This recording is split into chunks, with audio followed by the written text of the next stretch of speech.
I live at the end of a shared driveway, and for years my neighbors have treated that fact like an invitation to park wherever they want, walk wherever they want, and use my property like it's a public turnaround because it's convenient for them. Their houses all have large private driveways. Space for 4, 5, even 6 cars. But instead of using what they own, they push the inconvenience downhill until it lands squarely on me, blocking access, damaging my grass, trespassing through my yard, and adding wear and tear to my driveway like it is a no big deal. I've kept quiet, stayed polite, and told myself it wasn't worth the drama. But then, winter hit hard. Heavy snow, nonstop. The kind that drains you physically and mentally. I shoveled until I couldn't anymore, barely clearing enough of my own driveway to function. And that's when something changed. I didn't confront anyone. I didn't complain.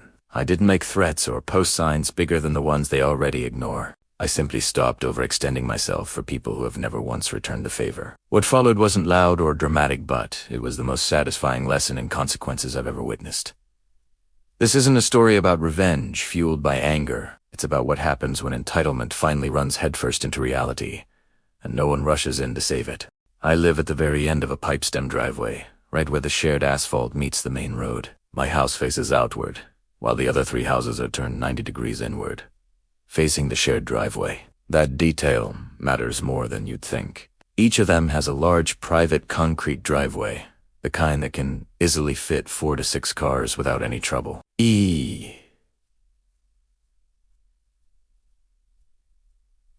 Don't. My driveway is directly connected to the shared one, and because I'm at the end, everything funnels past me. Every car, every delivery. Every turnaround. I also have a small apron near the road so I can turn around safely without backing into traffic. Alongside the shared driveway is a long, narrow strip of grass about 10 to 12 feet wide that legally belongs to me. On paper, it's simple. In reality, it's been a constant source of tension. From day one, my neighbors have treated the shared driveway and sometimes my property as if it's communal space that naturally becomes mine to manage, tolerate, and absorb the consequences of. The packing issues started slowly, almost innocently. Extra cars when family visited. A roommate who didn't quite fit, a gathering here and there.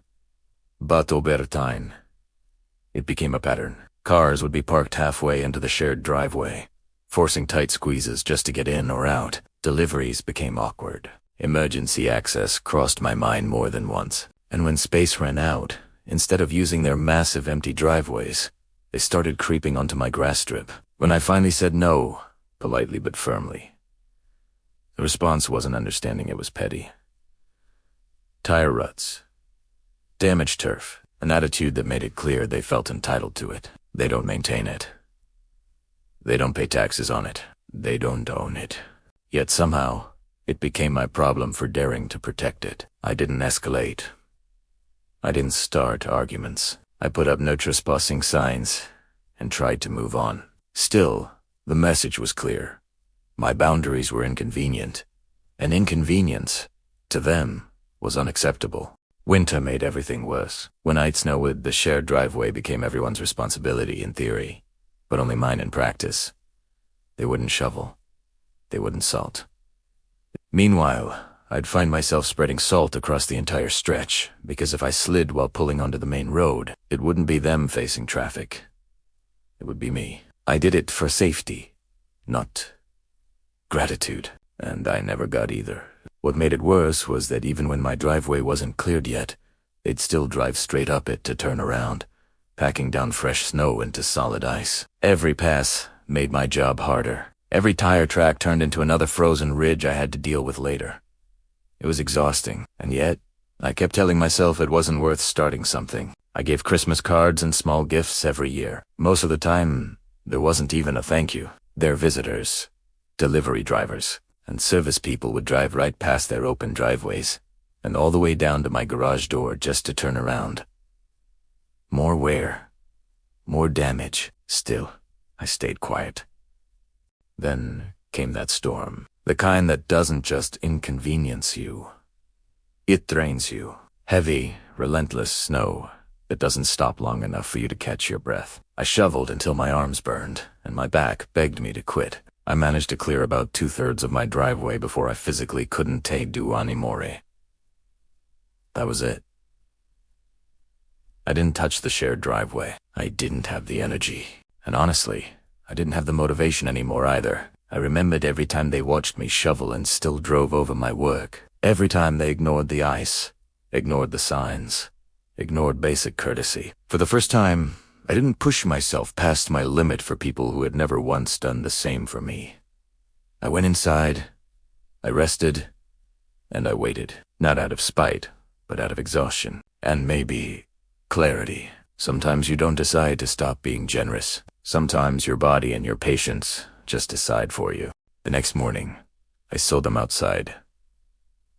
All of them, shovels in hand, slipping, struggling, clearly frustrated. They worked on the shared driveway just enough to make a narrow path, barely wide enough for one car to squeeze through.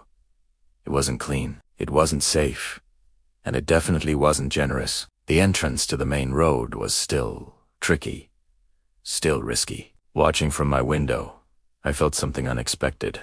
Calm, no anger, no guilt. Just the quiet realization that this was the first time they were dealing with a problem they'd helped create. They had full households of adults working together, and still, it looked miserable. I didn't go out. I didn't offer help. I didn't wave. I simply let them handle it, and when I eventually needed to leave, my 4-wheel drive handled the conditions just fine. Got out without trouble. They, on the other hand, were still digging, still annoyed, still facing the consequences of years of taking without giving. Here's the thing. Nothing I did was aggressive. I didn't block the driveway. I didn't sabotage anything. I didn't call anyone out or leave passive-aggressive notes. I just stopped compensating for their behavior. For years, my effort had softened the impact of their entitlement, and the moment that effort disappeared, the reality hit them full force. That's what made it feel fair. They weren't being punished. They were simply no longer being protected from the inconvenience they'd been outsourcing to me. I thought about all the times I'd salted in the dark, shoveled until my hands went numb, or fixed damage I didn't cause. None of that was required of me. I chose to do it, and they chose to benefit from it without acknowledgement. That morning, watching them struggle, I realized something important. Kindness without boundaries doesn't make you generous. It makes you invisible. And once you're invisible, people stop considering you at all. I didn't feel bad. Not even a little, and that surprised me. I expected guilt, or at least hesitation. Instead, I felt justified, relieved, like I had finally stepped out of a role I never agreed to play. Being neighborly doesn't mean being a doormat. It doesn't mean sacrificing your time, your safety, and your property so others can stay comfortable. There's a difference between helping and enabling. I had been doing the second one for years. The snowstorm didn't turn me into a petty person. It exposed a pattern that already existed. They had space. They had numbers. They had options. They who didn't want to use them because someone else always picked up the slack.